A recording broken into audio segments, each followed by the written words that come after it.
So now let's see how we can go ahead and utilize the add noise effect inside of Corel Draw.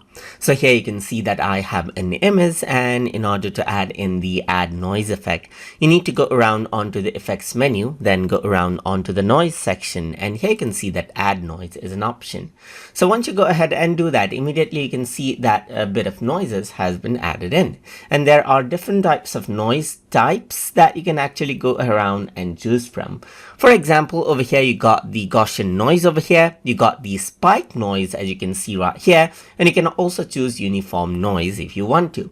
If I were to go ahead and change around the level of the noise, you can change around the intensity of the noise as you can see. You can also go ahead and type in the exact value of the noise as you want. You can change around the density of the noise as well, so you can increase and decrease the density of the noise as you like as well. And apart from that, there are the color modes right here, so you can go ahead and then choose random or intensity as you can see right here. If I were to go for color mode and random, you can see that there are some random dots of colors that actually appear as well.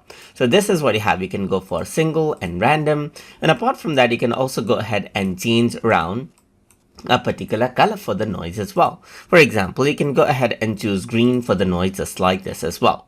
So this is how you can go ahead and utilize the add noise effect inside of Corel Draw. So I hope you guys learned something as always. And as always, please like, comment, share, and subscribe.